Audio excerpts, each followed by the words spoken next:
June 28th, 1914. A lovely day in Sarajevo in the Austro-Hungarian Empire. Perfect weather for Archduke Franz Ferdinand and his wife to take a road trip, visiting the recently annexed city. Unfortunately for him, though, nearby, a group of Serbian nationalists known as the Black Hand were plotting something. These nationalists wanted Serbian independence and saw Sarajevo's annexation as an act of hostility from the Austro-Hungarian government. In retaliation, they assassinated the Archduke. The events following this assassination led to a month-long crisis aptly named the July Crisis. To understand what happened during the July Crisis, let's investigate this German cartoon from August 1914. First, the scene is set with the European powers sat at a table. Serbia stabs Austria-Hungary, symbolizing the assassination. Next, the rest of the countries begin to stand up and start to glare at each other. Austria-Hungary calls on its allies, pointing out the blood. Suddenly, the lights go out, and Europe is plunged into all-out chaos. This is World War I.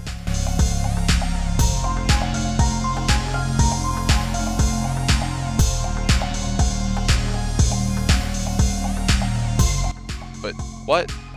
How did that even happen? How did a mere assassination cause one of the deadliest wars in history? Well, the answer isn't too complicated. And it all begins with the printing press.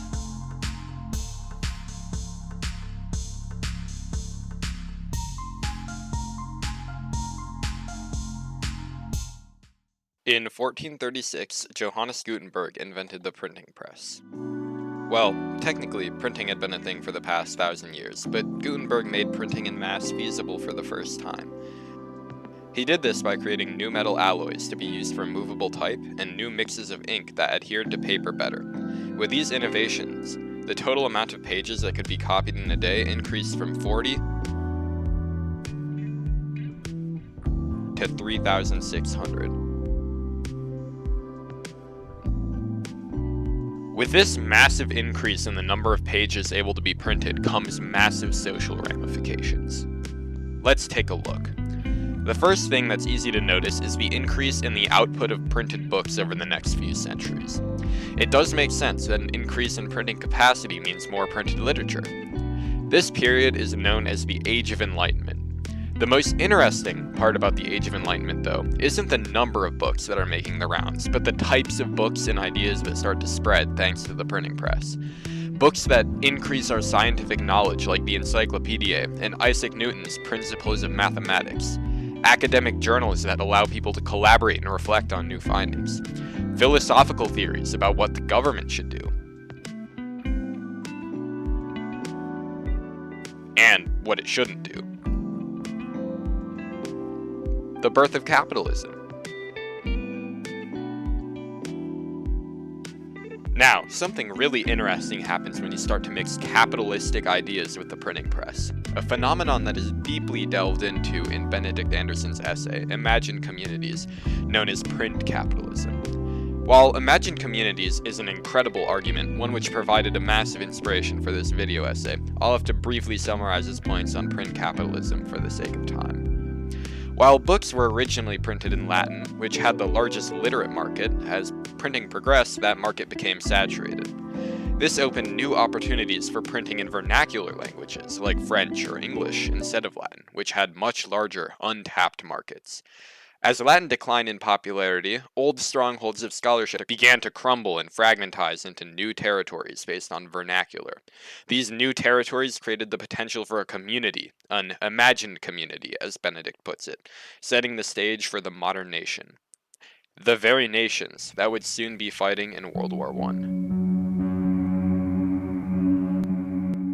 We're getting close now, but there are a few more things we need to tie together before the stage for World War I is set. The Age of Enlightenment and the printing press allowed for a scientific revolution, as things became standardized.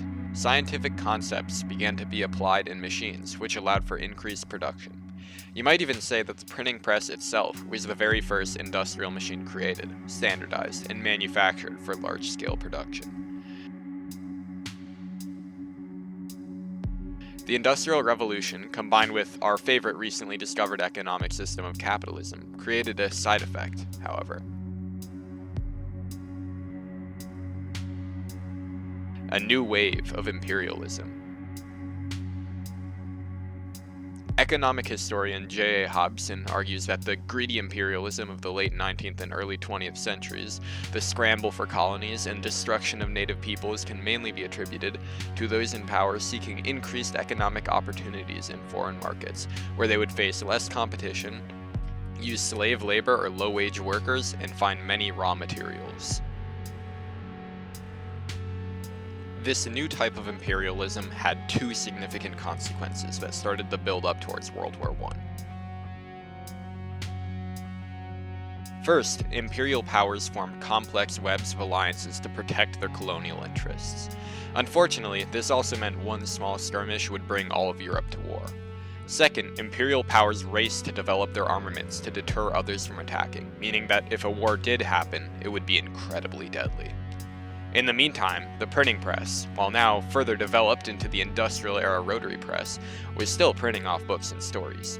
Specifically, in the early 20th century, two ideas were popularized that pushed Europe closer to war. First, stories about the glorious wars of the past.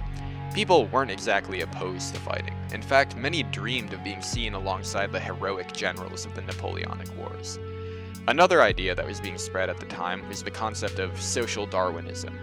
This idea, like Darwin's theory of evolution, states that the strong will survive and the weak will die off, and society will be stronger as a result. This philosophy was used heavily to justify imperialism, but also increased tensions as European powers fantasized about proving themselves the strongest. And so, the stage is set.